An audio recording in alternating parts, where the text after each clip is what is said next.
Hi John, welcome to the London Affiliates Conference and the William Hill Stand. Are you enjoying your day so far? I am. I'm waiting for some tips, but everyone tells me they don't know what horse is going to win what. But yeah, it's been a good day. It's been a good day because there are lots of football fans here, and of course, it's always good to come out and meet the fans. On average, how many times have you actually done a signature?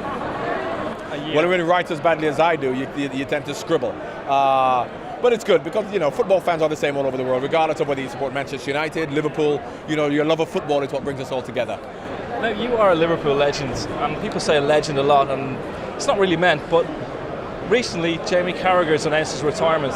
What do you say about Jamie Carragher's and his Liverpool career? Well, he is for me the biggest role model in football. Forget about Liverpool because he epitomises everything that's good about football.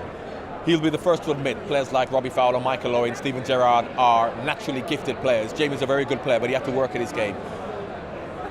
He embraces the right attributes in terms of the determination, the spirit, the discipline necessary to play football at the highest level. Whereas you would not have thought a player like Jamie would have been able to stay at a club at the highest level for 17 years. So if any youngster looking up to who wants to be a professional footballer, they can look no further than try and emulate Jamie Carragher. And Liverpool this season, Brendan Rodgers, his report card so far, good, bad? Well, I always said that I'll be willing to give him 2-3 years because he's now changing a philosophy. He's bringing a lot of young players. They're changing a method, and it'll take time. If it works straight away, fine. But I'm willing to see, and they're moving in the right direction. The football they're playing, and I think now with signing Daniel Sturridge, they look as if they have another option up front because they always played well in 2/3 of the field.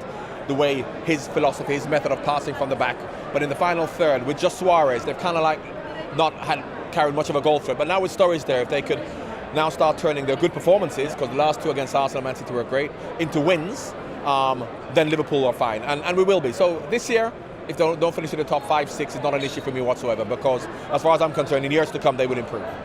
And the youngsters, a bit different to your day, like Sir Raheem Sterling demanding a lot of money to sign on. Well, this is the way modern football is. You looked at even when Andy Carroll and Jordan Henderson came, they had 1 year at their clubs and they get big money moves. That's the nature of football.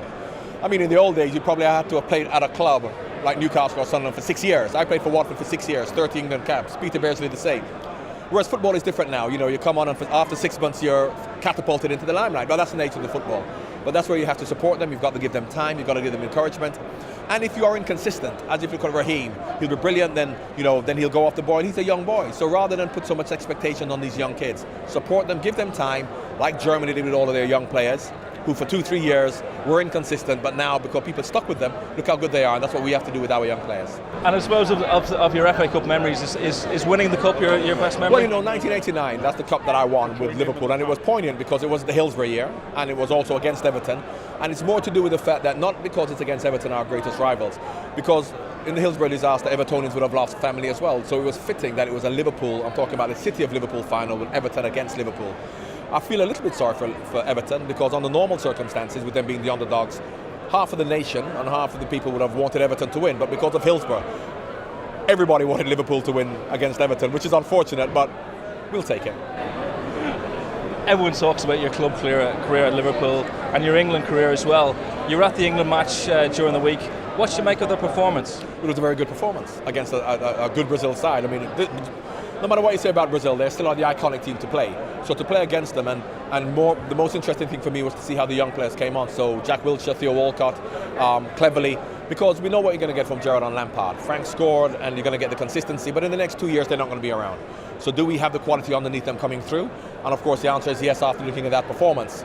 Tempered with the fact that with these young players, they will be inconsistent. So the next England game doesn't follow that because we play that well, we're going to do that week in, week out, or game in, game out. But they have the potential, and as long as, once again, we support them and we give them, the right messages, the England team will be okay.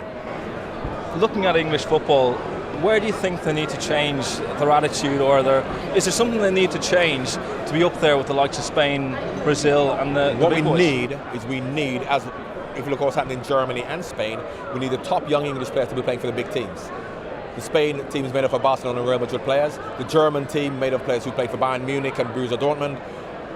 Now with England, unless you have those young English players playing regularly for their clubs, the Man United, Man Cities, the national team will suffer. Because if you look at Danny Welbeck, for example, who is going to be the next England centre forward, if he doesn't play for Manchester United, how is he going to help England? So that is where I think that the Premier League, although they have real allegiance to help in the FA, But I think that's where we can kind of like make things easier if we get young English players playing for the top teams. John, you've been asking me for a bet all day. Do you think England are a good bet at 20-1 to win the World Cup at William Hill? Well, 20-1 is a fantastic bet, but I would much rather wait and see if we qualify first. Before you put your money on them, because if they don't qualify, will you be giving the money back? Probably not. And I won't get carried away. But 20-1, of course, is a fantastic bet. But we have to also be realistic in what we expect, because here in England, as soon as we beat Brazil, everyone's going to say, "Oh, we're going to win the World Cup." But it's important for the development of these young players in the next 18 months, and I'm glad they've got this 18-month period to get them bedded into the England situation, so that they go to the World Cup with much more experience than they went to the Euros. Because going to the Euros with a new young side, we didn't really perform.